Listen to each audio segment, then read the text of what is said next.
ആദ്യം തന്നെ ഇവിടെ വന്ന് ഉടമ്പടി സാക്ഷ്യം പറയാൻ എന്നെ അനുവദിച്ച എൻ്റെ അമ്മ മാധവനും എൻ്റെ ഈശോപ്പയ്ക്ക് 1000 നന്ദി. ഞാൻ കോട്ടയം ജില്ലയിലെ തലയോലപ്പറമ്പ് ഇടവകയിൽ നിന്ന് വരുന്നു. എൻ്റെ അമ്മയാണ് ഇവിടെ വന്ന് ആദ്യം വന്ന് ഉടമ്പടി എടുത്തത് ജൂലൈ 30, 2022. അപ്പം അമ്മയ്ക്ക് ഞാൻ നെഞ്ചിൽ എന്തോ ഇരിക്കുന്ന പോലെ ഒരു ഫീലിംഗ് ആയിരുന്നു. 40 വർഷമായിട്ട് ഹോസ്പിറ്റലിൽ കൊണ്ട് കാണിക്കുമ്പോൾ അവർ പറയണത് എന്നാന്ന് വെച്ചാൽ ഒരു കുഴപ്പമില്ല, അല്ലെങ്കിൽ ഗ്യാസൊക്കെ ആണെന്ന് പറഞ്ഞത്. പക്ഷേ അമ്മയ്ക്ക് ഭയങ്കര പ്രാഥമികമൊക്കെ ആണെങ്കിലും ഞെട്ട് അങ്ങനെയൊക്കെ ആയിരുന്നു. അപ്പം അങ്ങനെ ഇരിക്കുകയാണ് അമ്മയുടെ കൂട്ടുകാർ പറഞ്ഞാണ് ഇവിടെ ഉടമ്പടിനെ കുറിച്ച് കേൾക്കുന്നത്. അപ്പം മമ്മി ഇവിടെ വന്ന് ഉടമ്പടി എടുത്ത ആ സമയത്ത് തന്നെ മമ്മിയുടെ നെഞ്ചിൽ നിന്ന് എന്തോ സാധനം പോയ പോലെയാണ്. പിന്നെ 3 വർഷമായി. അതിന് പിന്നെ അമ്മയ്ക്ക് അങ്ങനെ ഒരു കുഴപ്പം ഇതുവരെ ഉണ്ടായിട്ടില്ല.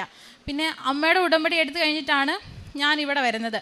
അപ്പം ഞാൻ BSc നഴ്സിംഗ് പഠിക്കുകയായിരുന്നു. അപ്പോൾ സെക്കൻഡ് ഇയറിൽ എനിക്കൊരു സബ്ജക്റ്റ് പോയി. എനിക്കെന്ന് പറഞ്ഞാൽ മാതാവിന് വിശ്വാസമുണ്ട്, എന്നാൽ പക്ഷേ ഉടമ്പടി അതെന്തിനാ അങ്ങനെ ഒരു ഫീലിംഗ് ആയിരുന്നു എനിക്ക്. പക്ഷേ ഞാൻ അമ്മയോട് പറഞ്ഞിട്ടില്ല, പറഞ്ഞ അമ്മേൻ്റെ വഴക്ക് പറയരുത്. അതുകൊണ്ട് ഞാൻ അമ്മയുടെ കൂട്ടത്തിൽ അമ്മ പറഞ്ഞു, എടി നീ ഇവിടെ വരാമെന്ന് പറഞ്ഞാൽ എനിക്ക് ഭയങ്കര മടിയായിരുന്നു. എന്നിട്ട് ഞാൻ അമ്മയുടെ കൂട്ടത്തിൽ ഇവിടെ വന്നിട്ട് അമ്മ പറഞ്ഞു, എടി നീ ഇരുന്ന് പ്രാർത്ഥിക്കുക. പക്ഷെ എനിക്ക് പ്രാർത്ഥിക്കാൻ പറ്റുന്നില്ല. ഞാനാണെങ്കിൽ തല ഇറങ്ങി വീണ് ഒന്നും പ്രാർത്ഥിച്ചില്ല. പോയി കഴിഞ്ഞപ്പോൾ മമ്മി എക്സാമിൻ്റെ ടൈമായി. സപ്ലിയുടെ എക്സാം വന്ന സമയത്ത് മമ്മി എന്നോട് പറഞ്ഞു, എടി നീ മാതാവിൻ്റെ തൈലം പേപ്പറിൽ തൂക്കുക, അതുപോലെ ഉപ്പിട്ട് പ്രാർത്ഥിക്കാൻ എന്നോട് അമ്മ പറഞ്ഞു. അതുപോലെ ഇവിടുന്ന് ഉടമ്പടിയിലല്ലാത്തവർക്ക് തരുന്ന കാശുരൂപം എൻ്റെ കയ്യിലുണ്ടായിരുന്നു. അത് വെച്ച് ഞാൻ തൂത്ത് കാശുരൂപം വെച്ച് കുരിശ് വരച്ച ഒരു വിശ്വാസ പ്രമാണം ചൊല്ലി പ്രാർത്ഥിച്ച് ആണ് എക്സാം എഴുതിയിട്ട് വരുന്ന ഇടയിൽ ഞാൻ അവിടെ ഉപ്പിട്ട് പ്രാർത്ഥിച്ചു, മാതാവേ ഇനി ഇവിടെ ഈ എക്സാം എഴുതാനായിട്ട് എന്നെ ഇവിടെ കയറ്റിയേക്കല്ലെന്ന് പ്രാർത്ഥിച്ച് ഞാൻ ഇറങ്ങി. പക്ഷേ എന്നിട്ട് 1 മാസം കഴിഞ്ഞിട്ട് റിസൾട്ട് വന്നു. പക്ഷേ ആ ടൈമിൽ എന്താണെന്ന് വെച്ചാൽ ഞാൻ ആദ്യത്തെ എക്സാം എഴുതിയാലും ഭയങ്കര പാടായിരുന്നു എനിക്ക്. അപ്പോൾ ഞാൻ ഉറപ്പിച്ചു തോറ്റുപോയി. അത് കഴിഞ്ഞിട്ട് ഞാനാണെങ്കിൽ റിസൾട്ട് വരാമെന്ന് പറഞ്ഞ് എൻ്റെ ഫ്രണ്ട്സ് പറഞ്ഞപ്പം എനിക്ക് പെട്ടെന്ന് എൻ്റെ മനസ്സിൽ ആരാ പറയാ, നീ അവിശ്വാസം കാണിക്കരുത്, വിശ്വസിക്കുക, അപ്പം നീ പാസ്സാവുന്ന ആരുണ്ട് എൻ്റെ മനസ്സിൽ പറയാം. അപ്പം ഞാൻ എന്നിട്ട് റിസൾട്ട് നോക്കിയപ്പം പാസ്സാവണേലും 10 മാർക്ക് കൂടുതലെന്ന് മാതാവ് എന്നെ പാസ്സാക്കി. പിന്നെ എനിക്ക് മാതാവിനോട് കുറച്ചും കൂടി വിശ്വാസമായി. അത് കഴിഞ്ഞ് ഞാൻ തേർഡ് ഇയറിലെ എക്സാമിൻ്റെ സമയമായപ്പോൾ എനിക്ക് ഒട്ടും വയ്യായിരുന്നു. എന്ന് പറഞ്ഞാൽ എനിക്ക് ഒരു 10 മണി കൂടുതൽ എനിക്ക് ഇരിക്കാൻ പറ്റില്ല, എന്നും തലവേദനയായിരുന്നു. എന്നിട്ട് എൻ്റെ ഫ്രണ്ട്സൊക്കെ എന്നോട് കളിയാക്കും, നീ എന്നെ ഇങ്ങനെ ഇരിക്കുന്നത്, ബാക്കി എല്ലാവരും പഠിത്താൽ ഞാൻ നേരം ഉറക്കാമെന്ന് പറയണേ. അത് കഴിഞ്ഞിട്ട് എൻ്റെ കയ്യിൽ ആകെ ഉണ്ടായിരുന്നത് മാതാവിൻ്റെ കാശുരൂപവും ഉപ്പും തൈലവും മാത്രമേ ഉണ്ടായിരുന്നുള്ളൂ. ഞാൻ അതുപോലെ തന്നെ തേർഡ് ഇയറിൽ മാതാവിൻ്റെ കാശുരൂപം കൊണ്ട് കുരിശ് വരച്ച് വിശ്വാസ പ്രമാണം ചൊല്ലി ആദ്യം പേപ്പർ ഇട്ടുമ്പോൾ തന്നെ മാതാവിൻ്റെ തൈലം തൂക്കുമായിരുന്നു. പിന്നെ ഇറങ്ങിപ്പോറുന്നതിന് മുമ്പ് ഉപ്പിട്ട് പ്രാർത്ഥിക്കുമായിരുന്നു. ഇതുവരെ എഴുതിയിട്ടുള്ളതിൽ ഏറ്റവും പാടായിരുന്നു എല്ലാ സബ്ജക്റ്റും. ഞാൻ ഓർത്ത് എല്ലാം പൊട്ടുമായിരിക്കുന്ന. പക്ഷേ റിസൾട്ട് വന്നപ്പോൾ ഡിസ്റ്റിങ്ഷനോടെ മാതാവിനെ പാസ്സാക്കി. അത് കഴിഞ്ഞ് ഫൈനൽ ഇയർ ആയിരുന്നപ്പം വീട്ടിൽ വന്നായിരുന്നു ഞങ്ങൾക്ക് എക്സാമിന് സ്റ്റഡി ലീവ് കിട്ടിയത്. വീട്ടിൽ വന്നപ്പോൾ പിന്നെ മടിയായിരുന്നു, പഠിത്തമൊക്കെ കുറവായിരുന്നു. പക്ഷേ ഒരു മാസം അവസാനത്തെ മാസമായപ്പോൾ ഭയങ്കര പേടിയായി. എന്നാൽ പഠിക്കാൻ തുടങ്ങുമ്പോൾ ഒട്ടും എനിക്ക് വയ്യായിരുന്നു. എനിക്ക് ഏതൊരു ഹോസ്പിറ്റലിലായിരുന്നു. ഒരസുഖം മാറുമ്പോൾ അടുത്ത അസുഖം വരിക. അത് കഴിഞ്ഞ് ഞാൻ അപ്പോഴേക്കും ഞാൻ പിന്നെ കോളേജിൽ പോയി. എക്സാമിൻ്റെ സമയമായപ്പോൾ തലേദിവസമായപ്പോൾ എൻ്റെ ഫ്രണ്ട്സൊക്കെ അപ്പോഴേക്കും ഉടമ്പടി എടുത്ത് അവർ പത്രമൊക്കെ കൊണ്ട് തരുന്നുണ്ടായിരുന്നു. അപ്പം ഞാൻ ഓർത്ത്, അയ്യോ എനിക്കൊന്നും എടുക്കാമായിരുന്നല്ലോ. ഞാൻ ഇവിടെ വന്നപ്പോൾ അമ്മ എന്നോട് പറഞ്ഞതാ എടി ഉടമ്പടി എടുക്കാമായിരുന്നെന്ന്. അപ്പം ഞാൻ ഓർത്ത് ഉടമ്പടി എടുത്താൽ എന്നും കുമ്പസാരിക്കണം, അങ്ങനെയൊക്കെ ചെയ്യണമല്ലോ, അതുകൊണ്ട് വേണ്ടെന്ന് വെച്ച് ഞാൻ ചെയ്തില്ല. അത് കഴിഞ്ഞ് ഞാനവിടെ എക്സാം ഹാളിൽ കയറി. അന്നത്തെ OBG ആയിരുന്നു ഫസ്റ്റത്തെ എക്സാം. അന്നെന്ന് ആ പേപ്പർ കണ്ടപ്പോൾ എനിക്ക് പഠിച്ചത് തന്നെയാണ് പക്ഷേ എനിക്കെന്ന് പറഞ്ഞാൽ കൈ ഇങ്ങനെ വേർക്കും, അതുകൊണ്ട് എഴുതാൻ പാടായിരിക്കും. പക്ഷെ അന്നത്തെ ദിവസം എന്ന് പറഞ്ഞാൽ മാതാവിൻ്റെ ഉപ്പായിട്ടാണ് പോയത്. ആ എക്സാം എഴുതിയ സമയങ്ങളിൽ ഒന്നും എൻ്റെ കൈ വേർത്തുമില്ല. അതുപോലെ 11:30 ആയപ്പം കിടക്കുക. ഞങ്ങൾക്ക് 12 മണി കൊണ്ട് എക്സാം തീരും.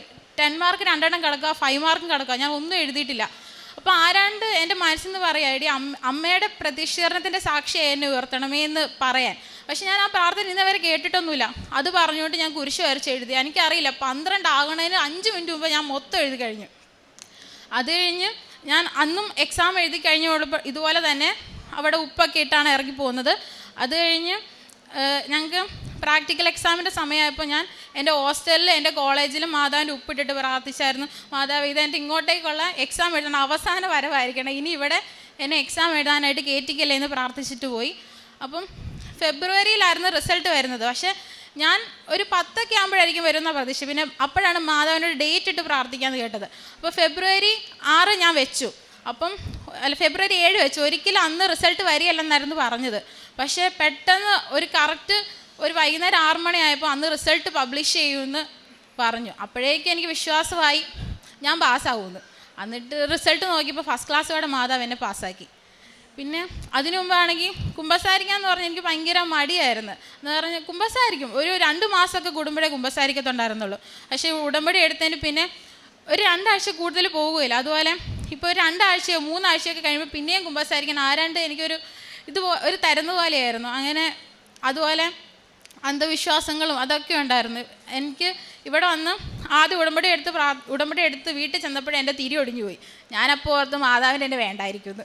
അത് കഴിഞ്ഞ് ഞാൻ ഇവിടെ വന്ന് പിന്നെ അതിൻ്റെ പിറ്റേന്ന് തന്നെ ഞാൻ പിന്നെ ഇങ്ങോട്ട് വന്നു. ഇവിടെ വന്നപ്പം അവിടെ വെഞ്ചരിക്കാൻ ഒരു അച്ഛൻ ഇരിപ്പുണ്ടായിരുന്നു. അച്ഛനോട് ചോദിച്ചപ്പോൾ അച്ഛൻ പറഞ്ഞു, ഇത് അന്ധവിശ്വാസം, ഇതൊന്നും നടക്കില്ല, നീ പാസ്സാവും, നീ കണ്ടോളാൻ പറഞ്ഞു. അതുപോലെ തന്നെ അമ്മ മാതാവ് എന്നെ പാസ്സാക്കി. അതുപോലെ പിന്നെ ആ അന്ധവിശ്വാസം എനിക്ക് ഇതുവരെ ഉണ്ടായിട്ടില്ല. അമ്മ മാതാവിനും ഈശോപ്പയ്ക്കും 1000 നന്ദി. കാരുണ്യപ്രവൃത്തിയായിട്ട് മമ്മി ആണെങ്കിൽ ഗവൺമെൻറ് ഹോസ്പിറ്റലിൽ പൈസ കൊടുക്കുമായിരുന്നു ഫുഡ് കൊടുക്കാൻ വേണ്ടി. അതുപോലെ തന്നെ ഞങ്ങൾ 2 പേരും പൊതിച്ചോറുണ്ടാക്കി ആദ്യ വെള്ളിയാഴ്ചകളിൽ ഓരോരുത്തർക്ക് കൊടുക്കുമായിരുന്നു. പിന്നെ പ്രേക്ഷിത പ്രവർത്തനമായിട്ട് പത്രം കൊടുക്കുമായിരുന്നു. ആദ്യമൊക്കെ പത്രം കൊടുക്കുമ്പോൾ ഞാൻ ഇങ്ങനെ ആൾക്കാരെ കൊടുക്കുമ്പോൾ അവരിങ്ങനെ വേണ്ടെന്ന് പറയുമ്പോൾ ഒക്കെ ഞാൻ ഓർക്കാറുണ്ടായിരുന്നു, ഇത് എന്തുവാ ഇങ്ങനെയെന്നൊക്കെ. പക്ഷെ അത് കഴിഞ്ഞ് പിന്നെ ഒരു ഉടമ്പടി എടുത്ത് കുറച്ച് കഴിഞ്ഞപ്പോഴേക്കും എനിക്ക് ഭയങ്കര സന്തോഷമായി. അതുപോലെ തന്നെ ഇപ്പം ഞാൻ ഏതെങ്കിലും പള്ളിയിലൊക്കെ പോകുമ്പോൾ മാതാവിൻ്റെ പത്രം ആരെങ്കിലും ഇങ്ങനെ പൊതിഞ്ഞിട്ട് താഴേക്ക് ഇടണം കാണുമ്പോൾ എനിക്ക് ഭയങ്കര വിഷമമാണ്. ഞാൻ അത് എടുത്ത് ഞാൻ കൊണ്ടുവരുമായിരുന്നു. മാതാവിനും ഈശോപ്പയ്ക്ക് 1000 നന്ദി. വിശുദ്ധ ലൂക്കയുടെ സുവിശേഷം 1-ാം അധ്യായം 39-ാം തിരുവചനം. ആ ദിവസങ്ങളിൽ മറിയം യൂദയായിലെ മലമ്പ്രദേശത്തുള്ള ഒരു പട്ടണത്തിലേക്ക് തിടുക്കത്തിൽ യാത്ര പുറപ്പെട്ടു. ലിസിപ്പോൾ എന്ന ഈ സഹോദരിയും മകളും പരിശുദ്ധ കൃപാസന മാതാവിൻ്റെ തിരുനടയിൽ കുടുംബത്തിന് ലഭിച്ച ഉടമ്പടിയിലൂടെ ലഭിച്ച വിവിധ അനുഗ്രഹങ്ങളെ നന്ദിപൂർവ്വം സാക്ഷ്യപ്പെടുത്തുന്നു. ഈ സാക്ഷ്യത്തിൻ്റെ പ്രത്യേകത ഓരോ വിഷയത്തിനും തിടുക്കം നമ്മൾ കാണുന്നു എന്നുള്ളതാണ്. അത് ഉടമ്പടി എടുത്ത ദൈവപിതാവിനോട് മകളെന്ന രീതിയിൽ ഉടമ്പടി എടുത്ത മറിയം തിടുക്കപ്പെട്ട ഇളയമയായ എലിശാമയെ സന്ദർശിക്കുവാനും ശുശ്രൂഷിക്കുവാനും പോകുന്ന അതേ അമ്മയുടെ സാന്നിധ്യം, വേഗത്തിൽ ജീവിത പ്രശ്നങ്ങളെ പരിഹരിക്കുന്ന അമ്മയുടെ സംരക്ഷണമാണ് ഈ മക്കളുടെ ഉടമ്പടി ജീവിതത്തിൽ നമ്മൾ കാണുന്നത്. അതാണ് അമ്മ 40 വർഷമായി എന്തോ ഒരു ഭാരം നെഞ്ചിനകത്ത് കൊണ്ടു നടക്കുന്നത്. ഇവിടെ വന്ന ഉടമ്പടി എടുത്ത് പ്രാർത്ഥന അമ്മ മാതാവിൻ്റെ തിരുനടയിൽ നിയോഗം സമർപ്പിച്ച നിമിഷം തന്നെ മുഴുവൻ ഭാരവും നെഞ്ചിനകത്തുനിന്ന് ഇറങ്ങിപ്പോയതായി, ഇല്ലാതായതായി അമ്മ പറയുന്നത്. അത് പല ഡോക്ടർമാരെ കാണുന്നു, മരുന്ന് കഴിക്കുന്നു, പല കാര്യം ചെയ്തിട്ടുണ്ട്, പല രോഗങ്ങളാണ്, ഗ്യാസാണെന്നൊക്കെ കരുതി. പക്ഷേ മാറാതെ 40 വർഷം തുടർച്ചയായിട്ടുള്ളതാണ്. ആ ഉടമ്പടിയെടുത്ത നിമിഷം പൂർണ്ണമായി മാറുമ്പോൾ എത്ര കണ്ട ആഗ്രഹത്തോടു കൂടിയാണ് ആ നിയോഗത്തെ അമ്മയുടെ കരങ്ങളിൽ പൂർണ്ണമായി വിശ്വാസത്തോടെ സമർപ്പിച്ചതെന്ന് സാക്ഷ്യത്തിലൂടെ പങ്കുവയ്ക്കുകയാണ്. അത് തന്നെയാണ് മകള് പറയുമ്പോഴും സാക്ഷ്യത്തിലുള്ളത്. മകൾ 4-ാം വർഷ പരീക്ഷ എഴുതുമ്പോൾ അവസാന അരമണിക്കൂർ എത്തുമ്പോൾ വളരെയധികം ചോദ്യങ്ങൾ, ഉയർന്ന മാർക്കിൻ്റെത് ഇനിയും പൂർത്തീകരിക്കുവാനും എഴുതുവാനുമുണ്ട്. മകൾ പറയുന്നുണ്ട്, ആരോ എൻ്റെ ചെവികളിൽ എന്തോ പറയുന്നത് എനിക്ക് തോന്നുന്നുണ്ട്. എൻ്റെ കൈകൾക്ക് വലിയ വേഗത കിട്ടി. ഇനി അരമണിക്കൂർ മാത്രമുള്ള പരീക്ഷയിൽ 5 മിനിറ്റ് മിച്ചമുള്ളപ്പോൾ എല്ലാം എഴുതിത്തീരും വിധം എൻ്റെ കൈവിരലുകൾക്ക് വേഗത നൽകിയത് അമ്മ മാതാവിൻ്റെ ഉടമ്പടി മാത്രമാണ്. ഉടമ്പടിയുടെ ഒരു പ്രത്യേകതയാണ്, അത് നമ്മുടെ ജീവിതത്തിൻ്റെ പ്രതിസന്ധിയുടെ നിമിഷങ്ങളിൽ സന്ദേശങ്ങൾ കൈമാറിക്കൊണ്ടിരിക്കും. ദൈവപിതാവ് ദൂതന്മാരിലൂടെ അമ്മ മാതാവിന് എങ്ങനെയാണോ സന്ദേശങ്ങൾ കൈമാറിക്കൊടുത്തുകൊണ്ടിരുന്നത്, അതുപോലെ അമ്മ മാതാവിൻ്റെ ഉടമ്പടിയെടുത്ത് ജീവിക്കുന്നവർക്ക് വ്യക്തികളിലൂടെ, വാക്കുകളിലൂടെ, ചില ഗന്ധങ്ങളിലൂടെ, ചില സാഹചര്യങ്ങളിലൂടെ സന്ദേശങ്ങൾ എപ്പോഴും ദൈവം കൈമാറിക്കൊണ്ടിരിക്കും. ഈ സന്ദേശങ്ങളെ വിവേചിച്ചറിഞ്ഞ് പ്രതികരിക്കുമ്പോൾ, അതനുസരിച്ച് ജീവിതത്തെ ക്രമപ്പെടുത്തുമ്പോൾ നമുക്കത് അനുഗ്രഹത്തിലുള്ള വഴിയാകും. അതാണ് മകൾ പറയുക, 3-ാം വർഷത്തെ പരീക്ഷയ്ക്ക് പോകുമ്പോഴും 4-ാം വർഷത്തെ പരീക്ഷയ്ക്ക് പോകുമ്പോഴും ഏറെ ക്ലേശത്തോടെ പോയ ഓരോ നിമിഷവും എൻ്റെ കൈവിരലുകൾക്ക് വേഗത നൽകിയത് എൻ്റെ ഉടമ്പടി മാതാവ് മാത്രമാണ്. കാരണം എനിക്ക് സ്വയമേവ എനിക്കത്ര വേഗതയിൽ എഴുതുവാൻ സാധിക്കില്ല. പ്രിയമുള്ളവരെ, ഈ തിടുക്കം വേഗത്തിൽ ഒരു കാര്യം ചെയ്തു തീർക്കുവാൻ നമ്മളെ സഹായിക്കുക, സമയച്ചുരുക്കത്തിൽ ഒരു ജീവിതത്തിൻ്റെ അനുഗ്രഹം നമുക്ക് ലഭ്യമാവുക, അത് ഉടമ്പടിയിലൂടെ അമ്മ മാതാവ് നമുക്ക് ഉറപ്പ് തരുന്ന ഒരു വാഗ്ദാനമാണ്. അത് ലഭിച്ചതിൻ്റെ സന്തോഷവും അതിലൂടെ നല്ല വിജയം കുടുംബത്തിന് ലഭിച്ചതിൻ്റെ സന്തോഷവുമാണ് ഈ എൽത്താരയിൽ ഈ മക്കൾ സാക്ഷ്യപ്പെടുത്തുക. നമ്മുടെ ജീവിതത്തെ ക്രമപ്പെടുത്തുവാൻ നമ്മൾ തയ്യാറാകുമ്പോൾ, ഉടമ്പടിയുടെ ഓരോ നിബന്ധനകളോടും നാം ആഗ്രഹത്തോടു കൂടി ജീവിക്കുവാൻ തയ്യാറാകുമ്പോൾ അനുഗ്രഹങ്ങൾ താനേ വരുന്നത് നമുക്ക് കാണാനാവും. മകൾ പറയുന്നുണ്ട്, എന്നെ അമ്മ ആദ്യം വിളിക്കുമ്പോൾ വരാനൊട്ട് താല്പര്യമില്ലായിരുന്നു, വന്നാൽ എനിക്ക് പ്രാർത്ഥിക്കുവാൻ പറ്റില്ലായിരുന്നു, അമ്മയെ പിണക്കേണ്ടെന്ന് കരുതി മാത്രം ഇവിടെ വന്ന് കാൽച്ചുവട്ടിയവളാണ് മകളെന്ന്. എന്നാൽ ഇപ്പോൾ ഇവൾ പറയുന്നുണ്ട്, 2 ആഴ്ച കൂടുമ്പോൾ തന്നെ ആരും എന്നോട് കുമ്പസാരിക്കാൻ പറയുന്നു, വചനം വായിക്കാൻ പറയുന്നു, എന്നും കുർബാനയ്ക്ക് പോകാൻ പറയുന്നു. എനിക്ക് അതിൽ നിന്നൊന്നും മാറാൻ പറ്റാത്ത വിധം എൻ്റെ ജീവിതത്തെ തന്നെ ക്രമപ്പെടുത്തുവാൻ ഈ ഉടമ്പടിയിലൂടെ എന്നെ സഹായിച്ചുവെന്ന.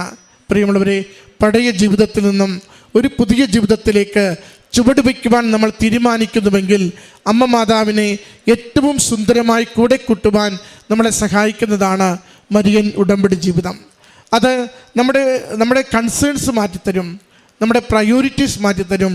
കൂടുതൽ ദൈവനാമത്തെ മഹത്വപ്പെടുത്തി ദൈവസ്നേഹത്തോടുകൂടി മറ്റുള്ളവർക്ക് നന്മ ചെയ്യുവാൻ നിരന്തരം പ്രചോദിപ്പിക്കുകയും നാം കമ്മ്യൂണിക്കേറ്റ് ചെയ്യുന്നതൊക്കെയും ദൈവം സ്വീകരിച്ച് അത് ഒപ്പിട്ട് തന്ന് നമുക്ക് അനുഗ്രഹമാകുന്നത് അനുഭവിക്കുവാൻ നമ്മളെ സഹായിക്കുകയും ചെയ്യും. ഈ അൾത്താരയിൽ വിളിച്ചു പറയുന്ന ഓരോ സാക്ഷ്യവും ഇന്ന് ചിരികളോടുകൂടി നിർവൃത്തിയോടുകൂടി നിന്ന് പറയുമ്പോൾ ഒരു ദിനം കണ്ണീരോടുകൂടി സങ്കടത്തോടുകൂടി കൂപ്പുകരത്തോടുകൂടി അമ്മയുടെ അരികിൽ കൊടുത്ത പ്രാർത്ഥനകളാണ്. അതുകൊണ്ട് ഉടമ്പടിയിൽ നമുക്ക് കൂടുതൽ പ്രത്യാശയോടുകൂടി വിശ്വസ്തയോടുകൂടി ജീവിക്കാം. വലിയ കാര്യങ്ങൾ നേടുന്നതിന് വേണ്ടി അമ്മയുടെ സന്നിധിയിൽ വിശ്വസ്തയോടുകൂടി ഉടമ്പടി നമുക്ക് ജീവിക്കാം. ഈ കുടുംബത്തിൽ ലഭിച്ച ഈ അനുഗ്രഹങ്ങൾക്ക് നന്ദി പറഞ്ഞുകൊണ്ട് കരങ്ങളടിച്ച് ഈ സാക്ഷ്യം സമർപ്പിക്കാം. അത്യപൂർവ ദൈവാനുഭവങ്ങൾ ഇനി നിങ്ങൾക്കും സ്വന്തം. ഈ യൂട്യൂബ് ചാനൽ ഇതുവരെ സബ്സ്ക്രൈബ് ചെയ്തിട്ടില്ലെങ്കിൽ ഇപ്പോൾ തന്നെ സബ്സ്ക്രൈബ് ചെയ്യുക. ഈ വീഡിയോ ഇപ്പോൾ തന്നെ നിങ്ങളുടെ സുഹൃത്തുക്കൾക്ക് ഷെയർ ചെയ്തുകൊണ്ട് കർത്താവിൻ്റെ പ്രേക്ഷിതരാകുക.